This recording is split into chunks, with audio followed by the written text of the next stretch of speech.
Alors, je suis très heureux, très content d'inviter le professeur Damien Bonnet, qui est professeur et chef de service de cardiologie pédiatrie à l'hôpital Necker Enfants Malades à Paris. Pour moi, c'est un honneur, hein, et puis c'est un souvenir. Je le connais depuis 35 ans. J'étais étudiant en médecine en troisième année. Il était interne en cardiologie à la Reboisière adulte. Et c'est un peu grâce à lui si je suis cardiologue. Je lui ai déjà dit, donc je crois, mais je ne sais pas s'il s'en souvient, mais Bah, si. voilà. Donc je le remercie. Je ne sais pas si je dois le remercier, mais un peu grâce à lui aussi, peut-être que je suis PIPH. Voilà, merci Damien Bonnet. Et tu vas nous parler des liens entre l'épigénétique et les maladies congénitales cardiaques. Merci. Merci beaucoup Franck de m'avoir invité. Merci à l'ensemble de la NFSA de m'avoir invité ici à Biarritz pour ce meeting. Je vais vous sortir de l'athérosclérose parce que c'est bien évidemment pas mon sujet. J'étais un petit peu étonné quand Franck m'a invité à parler de ça, mais je vais essayer dans ces 20-25 minutes de vous intéresser et j'espère aussi de vous distraire sur ce sujet d'épigénétique dans les malformations cardiaques congénitales. Et on va commencer tout d'abord par un certain nombre de définitions et un petit peu d'histoire de la compréhension du développement et du lien qu'il y a entre l'embryologie et la génétique, et qui a conduit à la création du terme épigénétique, puisque au début de l'histoire, on va dire, de la philosophie, de l'histoire des sciences, et en commençant par les Grecs et Aristote, Aristote était un véritable scientifique observateur, et il a décrit dans son histoire des animaux le développement du poulet à différents stades, et c'est ce que vous avez vu se dérouler sur la vidéo qui vient de passer, et il a décrit ça de façon très précise, et il pensait à ce moment-là, au temps des Grecs, que les individus se développaient à partir d'une substance qui n'était pas préformée. Rapidement, les choses ont changé, et on va dire pendant presque 2500 ans, ou peut-être un petit peu moins, la théorie qui a prévalu n'était pas celle du développement. L'individu était considéré comme préformé, et dans la vision, on va dire, masculine ou patriarcale de l'hérédité, eh bien, la préformation prévalait, et l'ensemble, l'homonculus était présent dans les spermatozoïdes, et l'ovule n'était qu'une matrice qui permettait son développement. Et donc tout était hérité du mâle. Et d'ailleurs, quand la semence se perdait malencontreusement dans la terre, ceci conduisait à former des plantes un petit peu particulières qui sont les mandragores. Et vous savez que quand on sort la mandragore de la terre, eh bien, elle peut ressembler à un corps humain, et en plus elle crie. Et puis, là aussi, au Moyen-Âge, il y avait une Moyen-Âge, et même encore plus tard, l'idée qu'on pouvait se transformer, c'est-à-dire que l'être humain ou un certain nombre d'animaux pouvaient passer d'une forme à l'autre, et que les choses n'étaient pas obligatoirement fixes. Et toutes les légendes des transformations ont contaminé en particulier la façon d'appréhender le développement embryonnaire et le développement des êtres humains. Et je vous ai mis ici l'exemple du loup-garou. Donc le transformisme est quelque chose d'assez moyenâgeux et qui a été définitivement interrompu par Carl von Linné et l'ensemble des scientifiques qui étaient fixistes, qui ont dit que les espèces étaient déterminées par Dieu pendant la Genèse, et que bien sûr elles étaient immuables et qu'aucune transformation n'était possible. On est là à la fin du XVIIIe siècle, au tout début du XIXe, la Révolution française, le Jardin des Plantes et tous les acteurs, Geoffroy Saint-Hilaire, Cuvier, et Lamarck, qui, comme vous le savez, a défini le terme biologie d'abord, mais aussi la première idée que les espèces pouvaient se transformer, mais malheureusement, il n'a pas bien vendu son truc, puisqu'il pensait, par exemple, et c'est l'histoire de la girafe que vous connaissez tous, que la girafe allongeait son cou pour pouvoir avoir accès à des feuilles de plus en plus hautes, et que les girafes transmettaient le cou allongé à la génération suivante.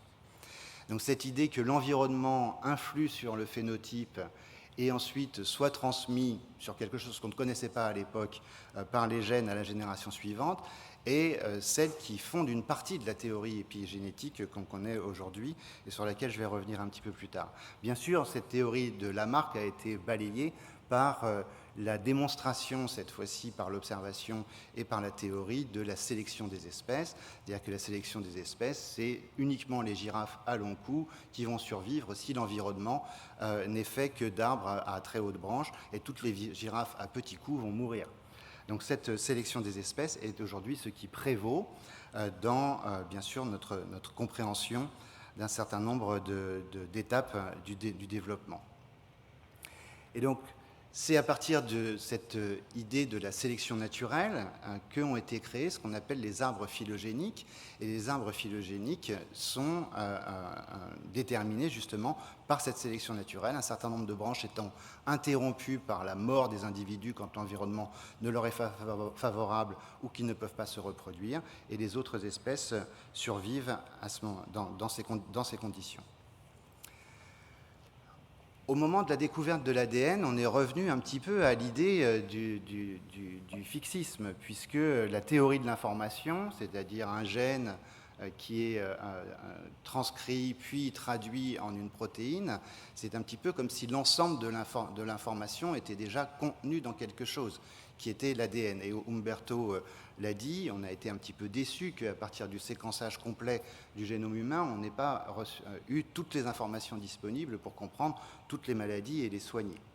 Et assez rapidement, on va dire, enfin en tout cas quelques courtes décennies après la découverte de l'ADN, Jacob, Monod et Lvov ont montré qu'il y avait une certaine dépendance de l'expression des gènes à l'environnement, et je ne vous rappelle pas l'histoire que vous connaissez certainement mieux que moi de l'opéron lactose, et qui a changé un petit peu notre façon de penser l'expression des gènes.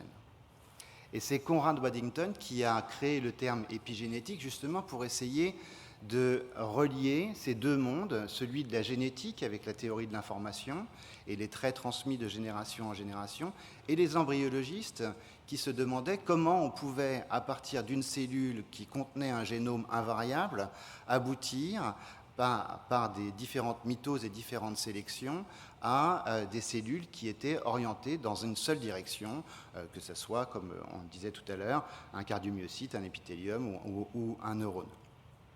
Et donc, comment est-ce que les cellules acquièrent leur propre identité et comment celle-ci est maintenue durant la division? Et donc, c'est de là dont découle le terme épigénétique, c'est-à-dire un changement dans l'expression des gènes qui n'implique pas une modification de l'ADN et qui est stable, mais qui conserve la caractéristique de réversibilité, ce qui permet aujourd'hui tous les travaux qu'un certain nombre d'entre vous font peut-être sur les iPS. Venons-en maintenant aux cardiopathies congénitales, c'est-à-dire aux malformations du cœur, et comment est-ce qu'on va mettre l'épigénétique dans ce domaine-là. Tout d'abord, je vous fais un bref rappel du développement du cœur, sans rentrer dans les grands détails. Le cœur dérive d'une strie primitive, puis se développe le mésoderme dorsal, puis on va assister, et c'est ce que vous voyez ici, à la formation des croissants cardiaques, ce qu'on appelle le premier champ cardiaque qui est en rouge et le second champ cardiaque qui est en vert. Puis l'ensemble va s'organiser en formant une boucle qu'on appelle la loupe cardiaque. Les chambres vont se dilater, se ballonniser, et puis finalement, par des processus qu'on appelle la convergence et l'encastrement, on va aboutir au cœur avec ces 4 cavités et ces 2 vaisseaux.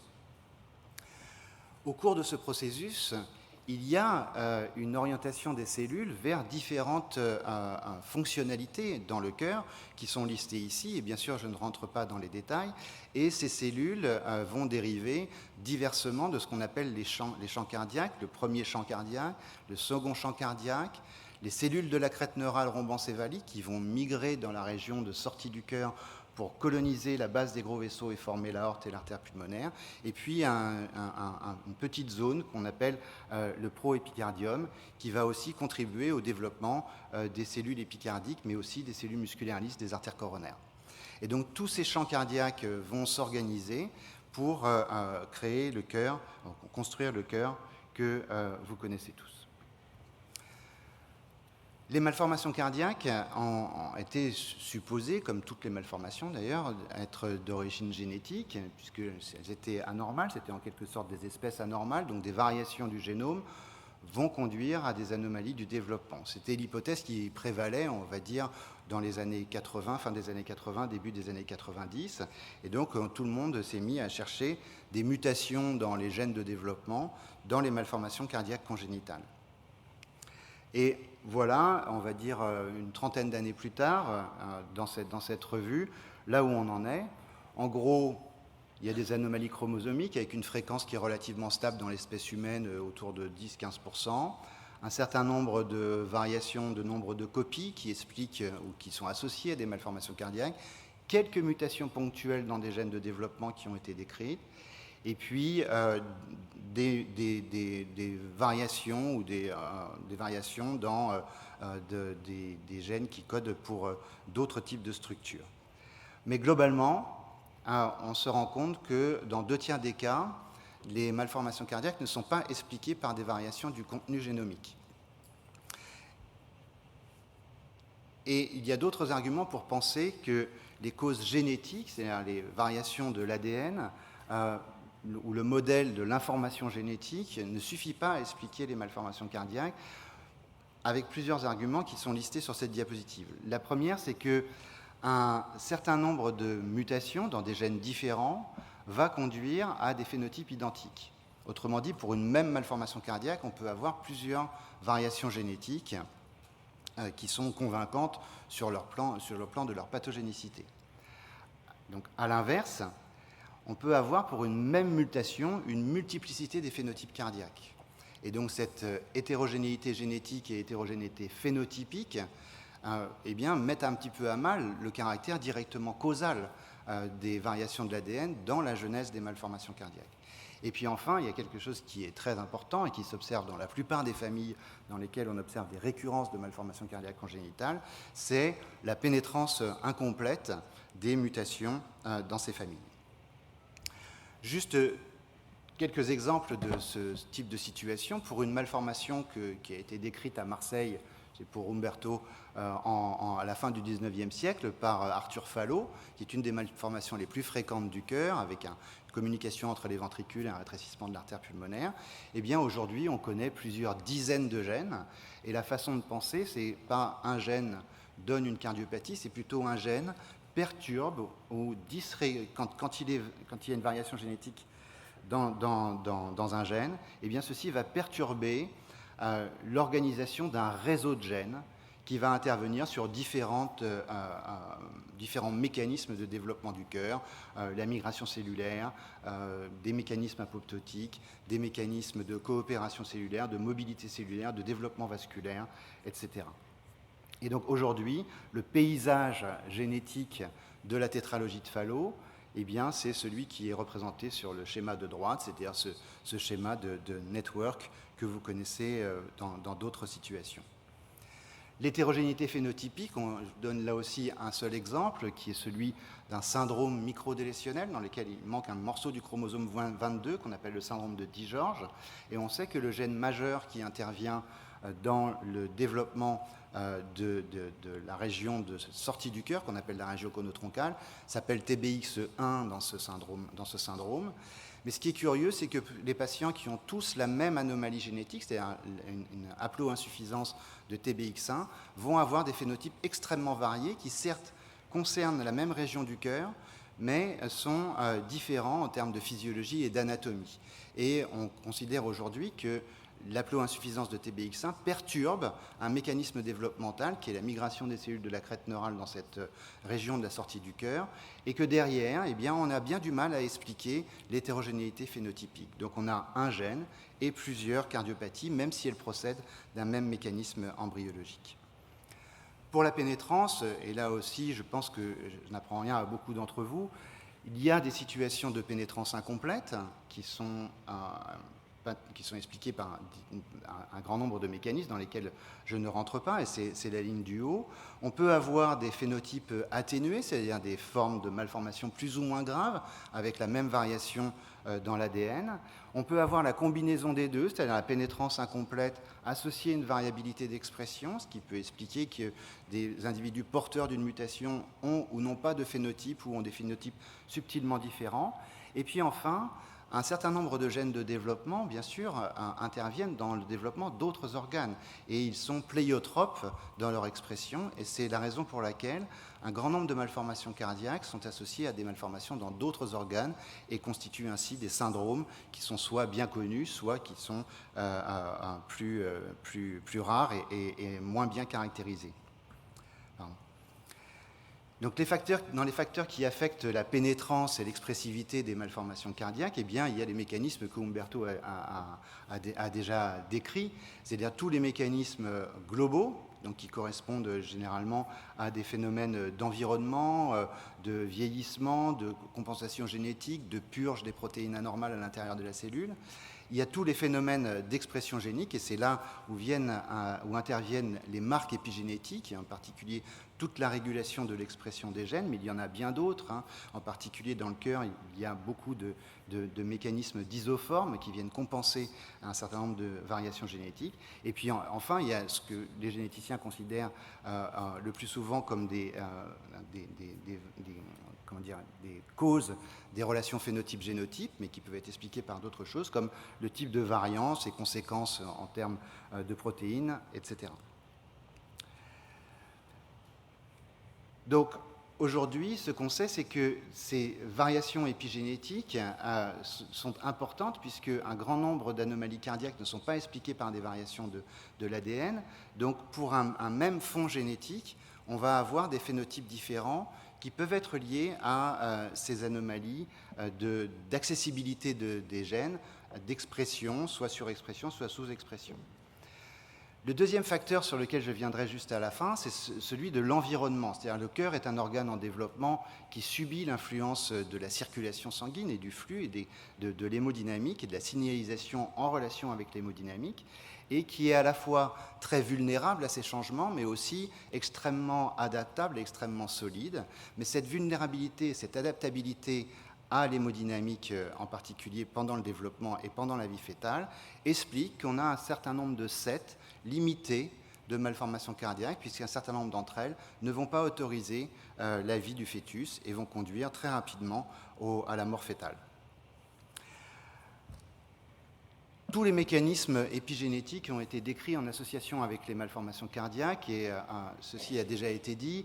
Il y a bien sûr la régulation spatiale, c'est-à-dire le fait que les promoteurs ou les enhancers vont être mis en relation avec les gènes qu'ils doivent réguler, et donc c'est toute la conformation de l'ADN avec les complexes de la coésine, toute l'histoire des micro-RNA ou des RNA non codants, et qui va aussi réguler cette expression des gènes, l'accessibilité par les variations éventuellement dans la conformation des histones, leur méthylation et leur acétylation. Et aujourd'hui, un grand nombre de syndromes associés aux malformations cardiaques congénitales, que l'on connaît bien dans notre pratique quotidienne, sont considérés comme des maladies entre guillemets épigénétiques, puisqu'elles concernent soit la coésine, soit des micro-RNA, soit des variations dans les gènes qui codent pour les histones eux-mêmes, ou dans l'acétylation ou la méthylation des histones. Et un des plus caractéristiques, on a eu beaucoup de mal à trouver les causes moléculaires du syndrome de Kabuki, qui associe des malformations cardiaques dans l'immense majorité des cas, mais qui, comme vous le voyez, touche aussi d'autres structures. Eh bien, aujourd'hui, on sait que le syndrome de Kabuki est lié à des mutations dans une déméthylase et une méthyltransférase, et donc typiquement perturbe l'accessibilité d'un certain nombre de gènes qui ont bien sûr une expression pléiotrope et qui va donner cette forme syndromique de malformation cardiaque. Mieux, ces dernières années, il y a eu plusieurs mutations qui ont été décrites dans des gènes codant directement pour des histones, et ces modifications génétiques vont perturber l'accessibilité d'autres gènes de développement et qu'on connaît bien dans le développement cardiaque, en particulier le gène CHD7 ou les gènes du groupe SMAD. Pour des anomalies très fréquentes, eh bien, il y a aussi un certain nombre de mutations qui ont été décrites, et en particulier dans le canal artériel, c'est-à-dire la perméabilité du canal artériel, qui est cette structure qui court-circuite la circulation pulmonaire fœtale vers le placenta pendant la vie fœtale. Eh bien, cette structure est régulée par un certain nombre de gènes qui portent des marques épigénétiques. Dans des maladies ou des anomalies qui sont fréquentes, comme la trisomie 21, eh bien, un certain nombre de questions se posaient. Pourquoi les enfants qui ont la trisomie 21 ont une malformation cardiaque seulement dans 50% des cas, et pas dans tous les cas, si c'est lié à la présence des 3 chromosomes? Eh bien, aujourd'hui, le modèle est un modèle qui est bien connu et qui se répète dans un certain nombre d'anomalies chromosomiques classiques. Si on a une malformation cardiaque dans la population générale, ici dans cette diapositive, c'est le modèle multigénique qui prévaut avec un seuil, et donc uniquement si plusieurs gènes sont altérés dans leur séquence et qu'on dépasse le seuil, on va avoir la malformation. Sur la colonne du milieu, si vous n'avez que la trisomie 21, 3 chromosomes 21 libres, vous n'avez pas de malformation cardiaque, mais pour avoir une malformation cardiaque et la trisomie 21, il faut avoir une variation du génome en dehors du chromosome 21. Et c'est ce qui a été montré il y a quelques années par un consortium européen, c'est que pour avoir un phénotype cardiaque dans la trisomie 21, il faut avoir des altérations sur d'autres endroits du génome. Ce qui crée, en quelque sorte, non pas véritablement un modèle épigénétique, mais un modèle au moins multigénique et sans variation véritable du contenu de l'ADN en termes de mutation ou de pathogénicité. Pour la délétion du chromosome 22, que j'ai déjà évoqué tout à l'heure, eh bien, il y a plusieurs mécanismes qui ont été évoqués, en particulier la contribution de TBX1, que j'ai déjà cité, mais aussi le fait que TBX1 va participer à la régulation de la méthylation de l'ADN dans les cellules de la crête neurale qui sont en train de migrer ou de percoler dans la matrice extracellulaire depuis la crête neurale jusqu'à la région conotroncale du cœur. L'environnement joue un rôle fondamental, comme je vous l'ai dit, et je vais vous citer juste quelques exemples pour illustrer cela. Tout d'abord, une première image qui est celle de la renoncule d'eau. La renoncule d'eau, c'est la plante que vous voyez représentée ici et qui a 2 types de feuilles. Des feuilles très allongées qui ressemblent à de l'aneth, si vous voulez, et puis des feuilles en forme de trèfle. Et bien sûr, le contenu génomique de ces feuilles est strictement identique. Et la raison pour laquelle la feuille prend une forme différente, c'est uniquement parce qu'elle est dans le flux de la rivière ou qu'elle ne l'est pas. Les feuilles immergées ont la forme d'aneth et les feuilles qui flottent à la surface ont la forme de trèfle. Donc c'est uniquement le flux et un certain nombre de mécanismes de transduction mécanogénique qui vont conduire au phénotype. Dans le cœur, c'est la même chose.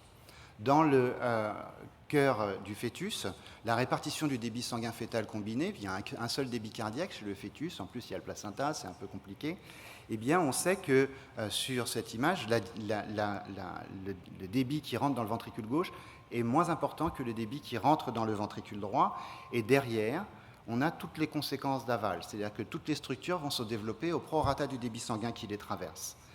Et j'ai mis ici la flèche de l'isthme aortique pour vous montrer que l'isthme aortique ne reçoit que 10% du débit cardiaque fœtal, et donc est plus petit que l'aorte en amont et que l'artère pulmonaire ou le canal artériel.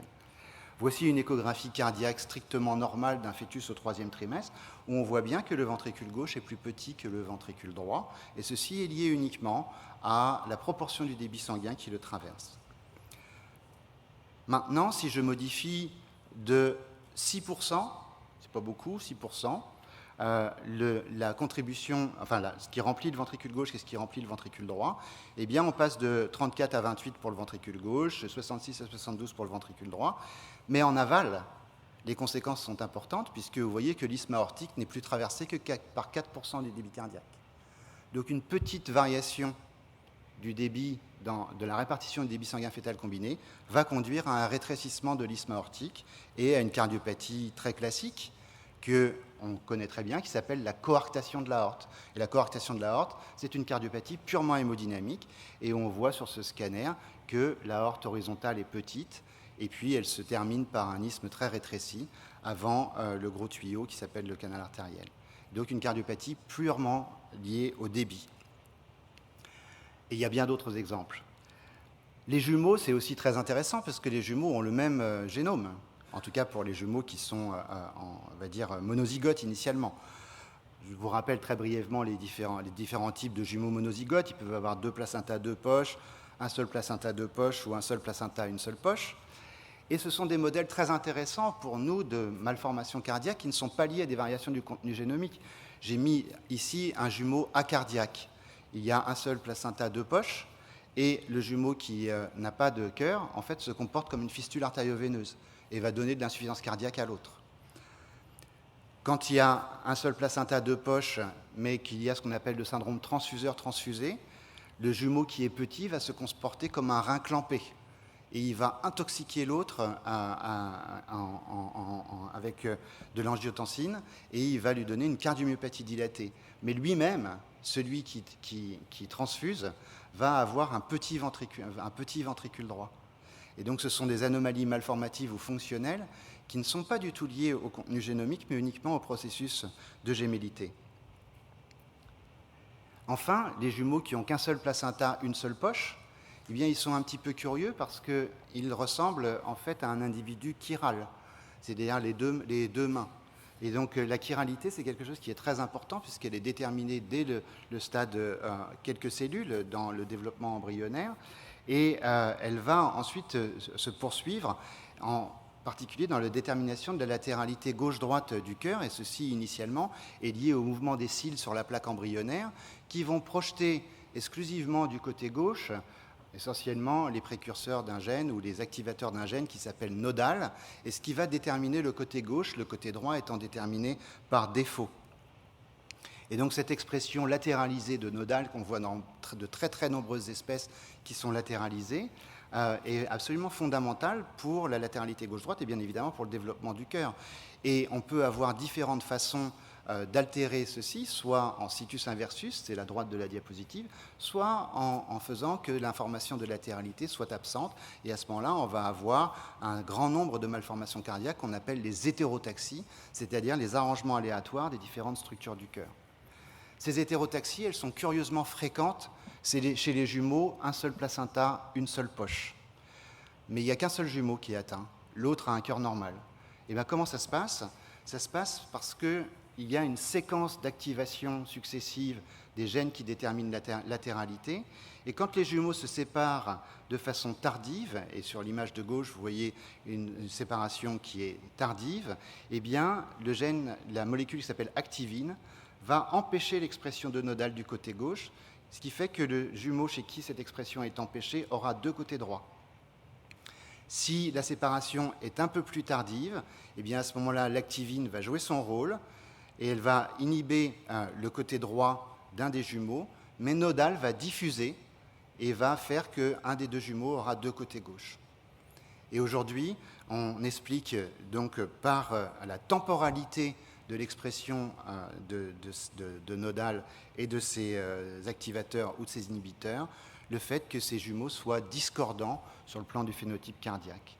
Et donc les jumeaux dizygotes ont une héritabilité des malformations cardiaques qui est la même que celle des frères et sœurs, et les monocoriaux diamniotiques ont surtout des anomalies fonctionnelles liées au processus de gémellité et à la circulation fœtale, et les monocoriaux monoamniotiques ont des anomalies de la latéralité qui est liée à la temporalité d'expression des contributeurs de la latéralité gauche-droite. Un petit mot de la prévention pour terminer. La prévention chez l'être humain, des malformations cardiaques, elle est extrêmement difficile aujourd'hui. Elle est bien sûr en grande partie liée à la limitation de l'absorption de toxiques. Et on sait que le tabac, l'alcool vont être des grands contributeurs et des grands facteurs de risque de malformations cardiaques. Et là aussi par des phénomènes de marque épigénétique. L'âge maternel joue aussi un rôle. Là aussi, comme l'a dit Umberto, on peut dater, on peut trouver son âge par la quantité de méthylation de l'ADN ou de certains segments de l'ADN. Et un certain nombre de stratégies ont été adoptées dans différents pays dans le monde, en particulier la supplémentation en acide folique pour limiter l'incidence des malformations cardiaques. Et ceci est certainement très important, en particulier chez les femmes obèses, puisque l'obésité est devenue aujourd'hui un des principaux facteurs de risque aux États-Unis d'avoir un enfant avec une malformation cardiaque congénitale et peut-être médiée par la carence en acide folique. Un exemple chez les nouveau-nés de mère diabétique, le diabète gestationnel et le diabète précédant la grossesse augmentent tous deux le risque de malformation cardiaque congénitale. Et dans ce travail qui a été fait par l'équipe de Leiden, on voit que les souris diabétiques ont les fœtus de souris diabétiques ont un pourcentage élevé de malformation cardiaque par rapport aux souris contrôle, comme vous le voyez ici. Et quand on leur donne de la N-acétylcystéine, eh bien, on va diminuer cette fréquence de malformation cardiaque, là aussi en modifiant un certain nombre de marques épigénétiques des gènes qui contribuent au développement du cœur. Donc il peut y avoir un certain nombre d'actions possibles, par exemple donner du glutathion chez les femmes qui boivent de l'alcool, en fait elles ne devraient surtout pas en boire, ce serait la première des choses à faire, mais en tout cas on peut avoir un certain nombre d'actions préventives du développement de malformation cardiaque quand les patientes ont elles-mêmes un facteur de risque.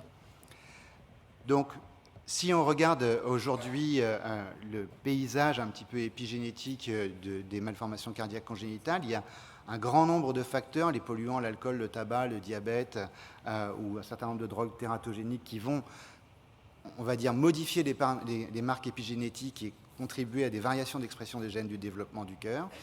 Il y a quelques pistes de prévention. Il y a des difficultés à prévenir les choses, en particulier dans les grossesses gémellaires. Il y a aussi un certain nombre de maladies maternelles qui vont affecter le pronostic lointain d'enfants qui ont des malformations cardiaques, comme l'hypertension maternelle. Et donc tout ceci donne des pistes pour la prévention. Et je termine par une dernière idée qui est celle des technologies qui permettent l'aide médicale à la procréation. Et on sait aujourd'hui que l'aide médicale à la procréation est un facteur de risque important de malformation cardiaque congénitale et que ceci est probablement médié par des phénomènes épigénétiques, comme l'a dit Umberto pour l'injection des micro-RNA. Donc les malformations cardiaques, ce sont peut-être différentes espèces, comme les pinsons de Darwin. Et donc là, les variations du contenu génomique peuvent expliquer les variations morphologiques dans un certain nombre de cas, comme je vous l'ai dit, mais l'hétérogénéité phénotypique, l'hétérogénéité des formes est médiée par bien d'autres facteurs, l'épigénèse, l'hémodynamique et les interactions importantes qu'il peut y avoir entre hémodynamique, épigénèse et expression génique. Je vous remercie.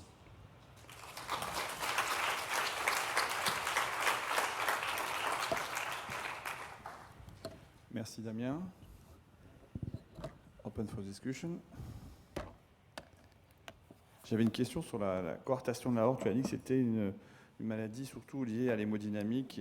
Mais pourquoi après correction de la coartation de l'aorte, alors on suit les patients et certains disent que c'est finalement une maladie de la paroi artérielle? Ah.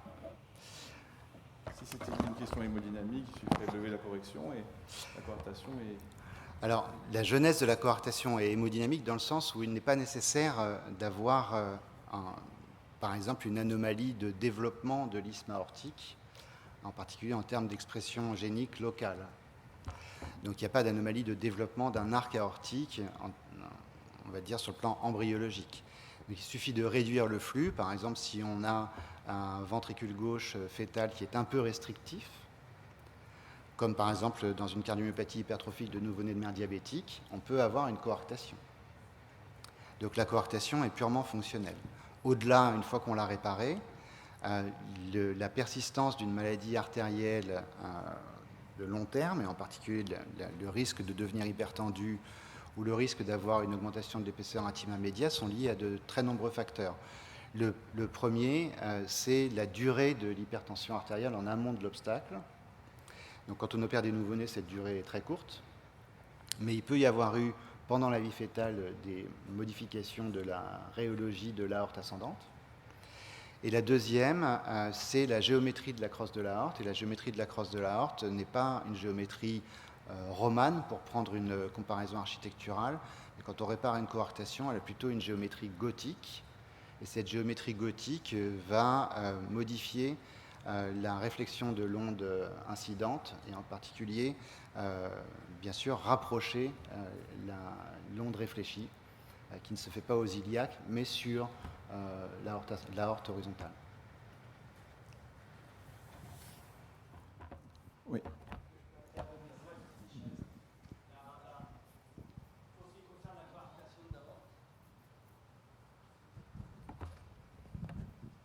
faut avoir bien conscience que la cellule musculaire lisse est extrêmement plastique et en particulier extrêmement sensible à l'épigénétique.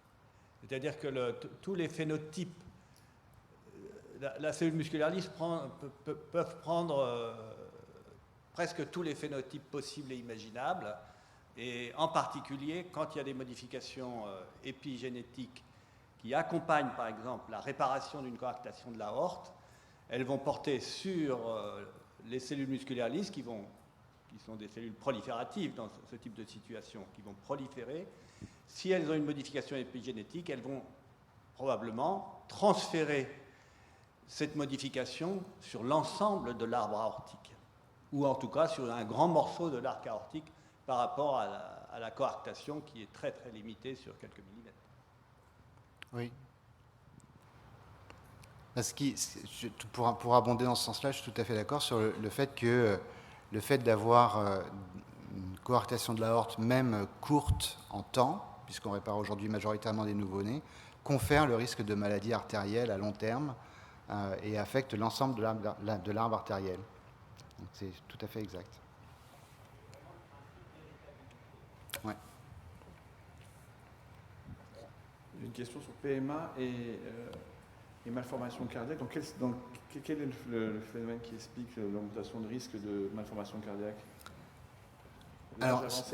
L'âge avancé de la patiente, parce que non.